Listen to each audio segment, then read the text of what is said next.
안녕하세요. 서울대학교 산업공학과 강필승 교수님 연구실의 김재희라고 합니다. 이번 AI 베이스드 컨트롤 시스템에서는 어댑티브 컨트롤, 그 중에서도 리아프노프 기반의 어댑티브 컨트롤에 대해서 다뤄보도록 하겠습니다. 전반적인 스터디 구성에서 살펴보자면 저희는 PID, MPC를 거쳐서 현재 어댑티브 컨트롤을 다루고 있고, 그 중에서도 오늘과 다음 주에는 리아프노프 기반으로 어떻게 어댑티브 컨트롤을 할 수 있는지 살펴보도록 하겠습니다. 어댑티브 컨트롤에 대해서 살펴보기 이전에 논리니어 다이나믹 시스템이 무엇인지, 그리고 이로부터 어떻게 리아프노프 펑션을 정의하고 컨트롤 디자인이 나오고 실험을 통해서 어떻게 증명하는지 순서로 살펴보도록 하겠습니다. 논리니어 다이나믹 시스템이라고 하는 것은 사실 상태와 제어값이 존재하고 상태 변화의 값이 있을 때 이 두 변수 간의 관계가 비선형의 관계를 가지는 시스템을 의미하게 됩니다. 예를 들어서 비행기의 이 오른쪽 그림과 같은 비행기라고 생각을 해보면 상태는 현재 날개에 닿는 바람의 풍량, 풍력, 그리고 마찰값 등에 해당이 될 것이고, 제어는 날개의 각도나 비행기 엔진의 돌아가는 속도 등이 될 것입니다.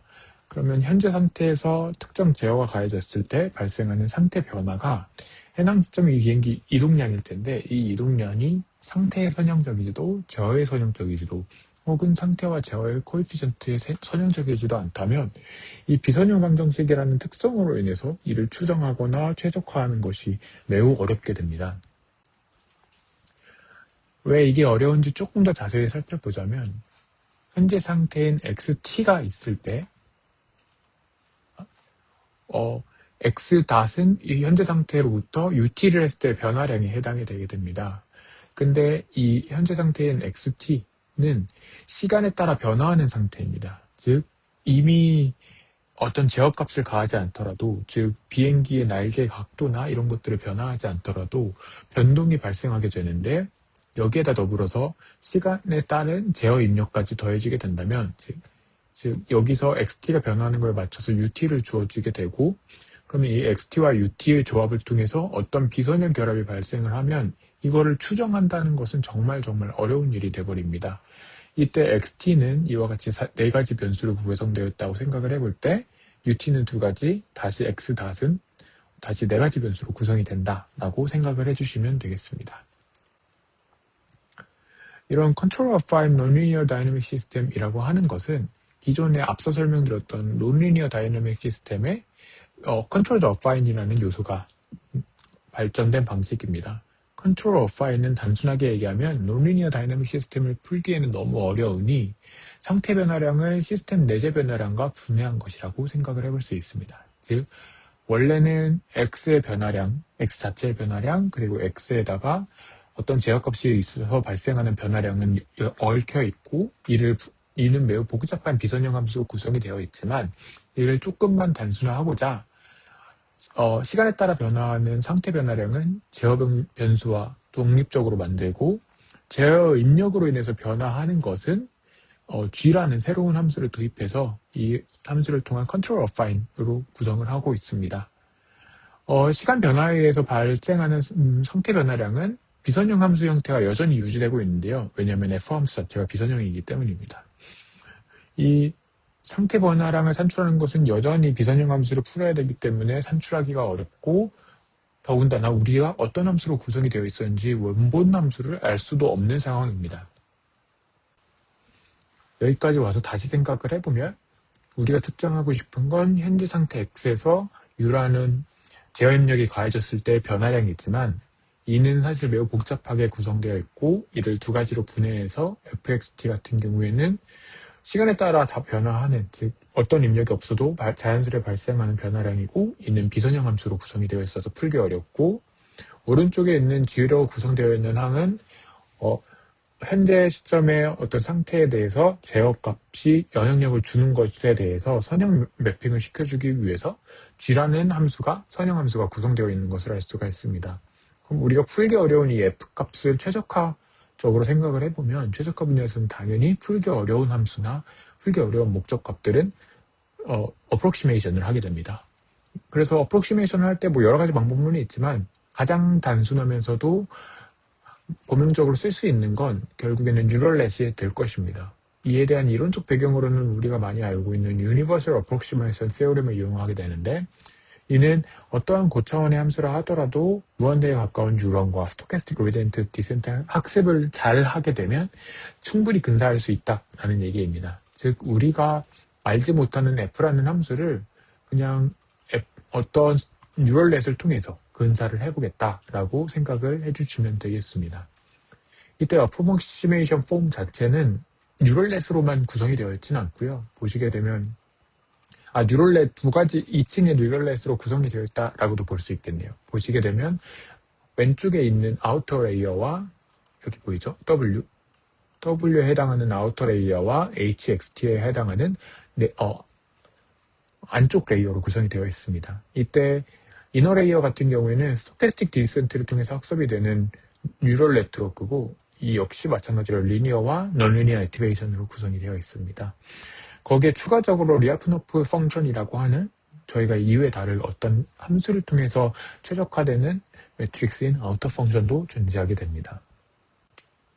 그럼 이너 펑션과 아우터 펑션 혹은 이너 레이어와 아우터 레이어가 존재하는 이유에 대해서 살펴보자면 어프로크시메이션 자체를 두 가지로 나눠서 보는 겁니다. 현재 상태 XT가 있을 때 이거의 변화량 자체는 우선적으로는 시뮬레이션 및 수집 데이터를 통해서 얻을 수 있는, 즉 완전한 데이터는 아니겠지만 어느 정도의 해당 문제에 대한 제너럴한 솔루션을 얻기 위해 학습하는 것이 이너 레이어입니다. 그래서 데이터 전반의 레프레젠테이션을 학습하는 레이어가 되고요. 그러면 이 이너 레이어를 통해서 XT에 대한 향후 변화량을 대충 혹은 크게 큰 관점에서는 추정을 할 수가 있게 됩니다. 그럼 이 추정값에 대해서 실제 현재 상황에서 발생하는 디스트리뷰션 시프트에 대응하기 위해서 실시간 학습과 추론이 가능하면서도 안전성이 보장이 되는 옵티마이제이션 기법을 써서 보정을 해주는 것이 아우터 레이어입니다. 그리고 이 아우터 레이어에서 쓰는 보정 기법이 리아프노프 펑션이라고 해볼 수 있겠습니다. 그러면 제너럴하게 쓸 수 있는 변화량과 그 제너럴한 상황에서 현재 상황에 특수한 디스트리뷰션 시프트에 대응하는 아우터 레이어까지 통과를 하면 현재 상황에 적합한 예측값을 내뱉을 수 있게 됩니다. 그러면 여기서 중요한 거는 뉴럴넷 같은 경우에는 저희가 어떻게 학습이 되는지 알고 있지만 리아프노프 펑션에 대해서는 저희가 잘 알지 못합니다. 그래서 이 부분에 대해서 조금 더 자세히 다뤄보도록 하겠습니다. 리아프노프 펑션에 대해서 이야기를 하자면 사실은 리아프노프 펑션은 그냥 특정 시스템의 변화량을 표현할 수 있는 그 어떠한 함수여도 상관이 없습니다. 이때 두 가지 조건을 만족해야 되는데요. 첫 번째로 리아프노프 펑션 V는 함수의 값은 항상 양수의 값을 띄워야 되고 미분값 자체는 변화량이 감소해야 됩니다. 즉 미분값은 항상 0보다 작은 값이어야 됩니다. 그러면은 이 리아프노프 펑션이 의미하는 거는 원래 우리가 추정하고 싶은 함수의 값이 안정화되는 시점을 리아프노프 펑션의 값이 작아지는 시점이라고 할 수 있습니다. 즉 원함수를 모르더라도 원함수에서 어떻게 변화할지, 원함수의 생김새가 어떻게 되는지, x를 넣었을 때 원함수의 출력이 어떻게 되는지를 모르더라도 우리가 적절한 리아프노프 펑션을 구할 수 있다면 이 리아프노프 펑션의 두 가지 특징을 통해서 우리가 찾아야 되는 x값은 얻을 수 있습니다. 이를 조금 더 예를 들어서 얘기를 해보자면 롤러코스터가 가장 상단에 있는 위치하는 시간을 추론하고 싶은데 사실 이거는 비선형 함수이기 때문에 매우 추론을 정확하게 하는 건 어렵고, 그렇다면 우리는 사실 상단에 위치하는 걸 알고 싶은 게 아니라 상단에 위치하는 시간을 알고 싶은 거기 때문에 이 시간에 대한 리아프노프 펑션을 구축하고 이 시간에 대한 리아프노프 펑션이 가장 작아지는 지점을 미분을 통해서 구하게 되면 이를 통해서 그 지점에서의 상단 위치가 얼마인지 몰라도 이 시간일 때 상단에 위치하겠구나 라는 것은 구할 수 있게 됩니다.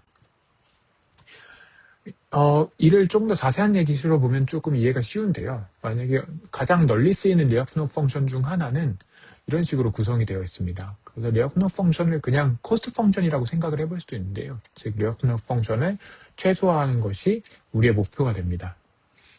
그러면은 가장 널리 쓰이는 이 리아프노프 펑션의 세 가지 구성 요소를 살펴보면 첫 번째 요소는 예측된 값과 실제 상태 사이에 최소화를 하기 위해서 에러의 쿼드라틱 폼의 구성이 되어 있고, 두 번째 값은 고려되지 못한 요소로 인한 예측 오차를 최소화하기 위해서 이 제어 입력에 대한 예측 오차가 발생을 하고, 제어 입력에 대한 예측 오차가 아니라 측정 불가능한 오차를 나타내는 항이 구성이 되고, 마지막으로 제어 입력 자체에서 발생할 수 있는 예측 오차를 최소화하기 위해서 이 아우터 레이어에 해당하는 웨이트들의 자체 L2놈으로 구성이 되게 됩니다. 이 부분에 대해서 조금만 더 자세히 얘기를 해보면 결국에는 이 세 가지 항으로 구성이 되어 있는 리어프노 펑션을 최소화시키면 우리는 어떤 값인지는 몰라도 최소화되는 지점에 Z값을 통해서 우리가 원하는 최적화 값을 얻을 수 있다라고 얘기를 해볼 수 있겠습니다. 그럼 첫 번째는 예측 오차를 최소화하고, 세 번째는 우리가 알 수 없는 오차를 최소화하고, 두 번째는 정말로 고려조차 못하는 어쩔 수 없이 발생하는 오차까지 최적화하고자 하는 것이 리어프노 펑션이다 라고도 이해를 해볼 수 있을 것 같습니다. 앞서 설명드린 두 가지 조건을 만족한다면. 그러면 앞서 말씀드린 세 가지 항으로 구성된 리어프노 펑션을 우리가 정의를 하면 이를 가지고 컨트롤 디자인을 해볼 수 있을 것 같습니다. 앞서 이야기한 이 리어프노 펑션이 1번 식에 해당이 되는데요. 이 식을 대해서 미분을 하게 되면 아래 항과 같이 구성이 되게 됩니다. 결국에는 이 미분을 했을 때 나오는 항들이 매우 많기 때문에 GX라고 이 GX까지도 표시가 되게 되는데, 여기서 보시게 되면 사실 우리가 알고 싶은 건 어떤 제어 입력을 취해야 하냐라는 내용이기 때문에 제어 입력과 관련된 항 외에는 다 말끔히 지어질 수만 있다면 아주 이상적인 상황이 될 수 있을 겁니다. 그래서 이걸 미분을 했을 때 이 앞에 있는 이 항과 두 번째, 세 번째 항 자체를 지울 수 있다면 아주 좋은 식이 될 겁니다. 그래서 이거를 위해서 우리가 GX를 이와 같이 인공적인 어떤 형태로 구성을 하게 되면 기타 항들이 말끔히 소거될 수 있는 형태가 되더라 하는 전개가 이미 정리되어 있습니다. 그래서 앞서 말씀드린 방식대로 GX를 정의를 하게 되면 결국에 우리가 구하고 싶은 리어프노 펑션의 미분 함수 자체는 이런 식으로 매우 깔끔한 방식으로 전기가 됩니다. 즉, 두 개의 개수항, 두 개의 오차, 그리고 제어 효과에 대한 근사 오차로 구성된 수식이 산출이 되는데요. 첫 번째 K값 같은 경우에는 현재 발생하는 오차가 제어 입력에 반영되는 정도라고 할 수 있습니다. 즉, 얼마나 현재 오차에 민감하게 반응할지. 두 번째 값인 KS 같은 경우에는 이 잡음에 의해서 발생하는 오차를 얼마나 무시할지. 왜냐하면 그 터뷸런스 혹은 잡음 자체가 현재 시점에 중요한 변수들일 수도 있기 때문에 이를 어떻게 반영할지에 대한 정보들이고, 나머지 이 E값과 에타값 같은 경우에는 모델 자체에서 발생하는 추정 오차이거나 아니면은 반영할 수 없던 원래 존재하는 오차들이라고 생각을 해볼 수 있습니다. 그런데 이때 한 가지 가정을 하게 되는데요. 만약에 뉴럴넷이 잘 학습이 되어 있다면 발생하는 오차는 어떤 에타바라는 값보다 작다고 가정을 하면 우리는 결국에 KS 값을 크게 잡아도 이 두 번째 200 항의 값은 얘는 0보다 작은 값, 매우 작은 값이 있으니까 지워지게 되고, 얘도 매우 트러스트 리전 내에 있기 때문에, 즉 매우 조금씩 움직이기 때문에 아이덴티티 매트릭스와 GG 포지티브가 삭제되기 때문에 우리는 다시 한번 두 가지 항만으로 구성이 된 미분 값을 구할 수가 있게 됩니다. 그럼 이렇게 간단하게 구성된 값을 미분을 하는 건 쉬운 일이니까 실제로 미분을 진행을 해보면 뉴럴넷의 오차 상한을 가정을 했더니 리어프노 펑션의 도함수가 항상 음수임이 확인이 됩니다. 왜냐하면 이거는 2차 제곱항이기 때문에 양수고 음수가 되고, 여기는 절대값이기 때문에 음수가 되고, 여기는 매우 작은 값이기 때문에 또 지워지게 될 겁니다. 이를 통해서 당연한 얘기지만 리어프노 펑션의 미분값이 항상 0보다 작은 성질을 우리는 확인할 수 있고, 이를 통해서 이 리어프노 펑션을 통해서 추정한 값, 제어 입력 값은 항상 우리가 줄이고 싶어하는 오차를 줄이는 방향으로 산출되게 된다는 것을 보장할 수 있게 됩니다. 그러면 이런 확신을 얻을 수 있으면 할 수 있는 작업이 리어프노 펑션을 통해서 얻은 최적화를 무한히 많이 돌리면 우리는 최적화에 도달할 수 있겠구나라는 어떤 확신을 얻을 수가 있게 되고요. 그러면 이제 비선형 시스템에서 현재 상태가 있을 때 어떤 우리가 따라가고 싶은 모델에 대한 입력값의 구성 요소가 구성이 됩니다. 이너 레이어를 통해서 일반화된 형태의 제어 예측을 뽑게 되고 아우터 레이어를 통해서 현재 시점에 적합한 제어 예측 값이 산출될 수 있도록 만드는 것이라 할 수 있습니다. 그래서 실제로 제어 입력 값은 앞서 보여드렸던 그 미분식에서의 최저값을 구하고 그걸 다시 U 함수에 집어넣음으로써 구축이 되는데요. 구축된 함수는 사실 이렇게 복잡하게 생긴 것 같지만 모든 항들이 사실 앞에서도 계속 얘기를 해왔던 항들입니다. 그래서 앞서 얘기한 것 같은 방식으로 이너 레이어와 아우터 레이어를 정의하고 아우터 레이어를 최적화시키기 위한 코스트 펑션 혹은 리아프노프 펑션을 정의를 하고 이를 몇 가지 제어 입력과 현재 시점의 상태에 대한 변화를 나타내는 함수를 정의를 했더니 리아프노프 펑션의 미분값이 매우 단순해지면서 우리는 제어 입력을 역으로 매우 쉽게 산출할 수 있는 방식까지 알게 되었습니다. 그럼 이를 실제로 정말 잘 동작할 수 있는지 실험한 파트를 살펴보도록 하겠습니다. 실험 같은 경우에는 시뮬레이션상에서 진행이 되었고 제어 시스템에서 널리 활용되는 반데르폴 오실레이터라는 시스템을 이용을 해서 실험을 하였다고 합니다. 이 실험에서는 위치와 속도를 스테이트로 가지고 U라는 제어 입력이 있을 때 어떤 우리가 추정하고 싶은 레퍼런스 모델이 있어서 이 레퍼런스 모델에 해당하는 궤적을 따라가도록 제어 입력을 조절하고 싶다라고 생각을 해보시면 되고 이때 펑션을 원래는 우리가 모르겠지만 비선형성을 가진 함수로 가정을 해보기 위해서 이런 식으로 함수를 구성했다라고 합니다. 이런 비선형 함수를 가지고 있는 다이내믹이기 때문에 위치와 속도, 즉 스테이트마다 다른 제어 입력을 반영해야 하는 아주 복잡한 최적화 문제라고 볼 수 있겠습니다.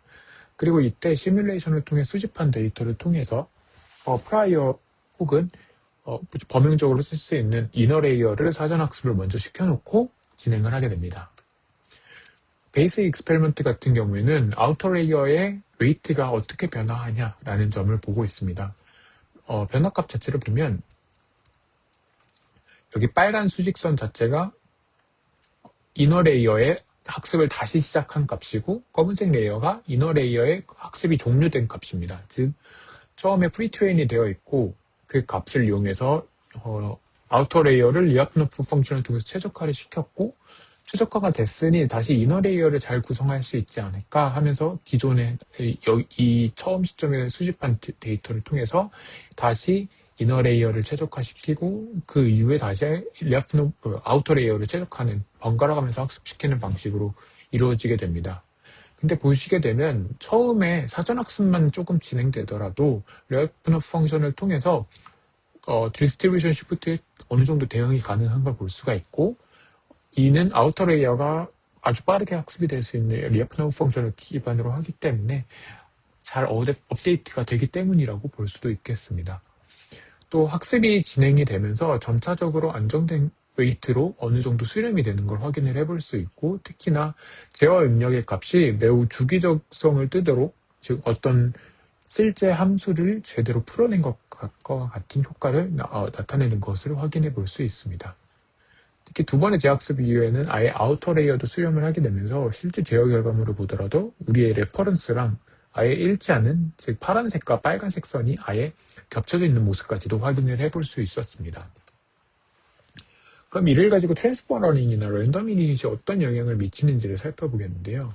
트랜스퍼 러닝은 사전학습 시와 실제 적용 시에 다른 도메인이 되도록 즉 어떤 파라미터 값을 다르게 사용해서 사전학습된 펑션과 실제로 적용되는 펑션이 다르게 도입을 하는 경우를 살펴보면 이너 레이어가 제대로 학습되지 않은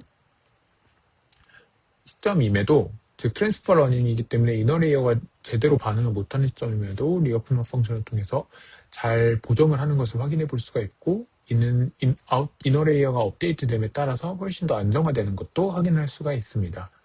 사전 학습을 하지 않는 랜덤 유닛부터 시작하는 걸 살펴보면 이너 레이어가 랜덤 값을 가지고 있음에도 아우터 레이어를 통해서 안정화를 이루기 시작하는 걸 볼 수가 있고 이너 레이어의 학습이 학습이 되기 시작하는 이 빨간과 검은선 사이가 지나게 되면 정말 많이 안정화되는 것도 확인을 할 수가 있습니다. 이를 통해서 트랜스퍼 러닝이 됐든 아니면 랜덤 이니지 됐든 잘 수렴할 수 있는 요소가 있고, 다만 앞에서보다 수렴이 느리고 불안정한 모습이 있는 것은 결국에 이너 레이어 역시도 도메인과 잘 맞도록 학습이 되어야 된다라고 할 수 있겠습니다. 네, 여기까지가 레업노 펑션을 이용한 컨트롤 어파인 논리니어 다이내믹 시스템 최적화에 대한 내용이었습니다. 그러면 결론 지어보도록 하겠습니다. 오늘 다룬 내용은 논리니어 다이내믹 시스템과 이를 최적화하기 위한 레아프노프 기반의 어댑티브 컨트롤이었습니다.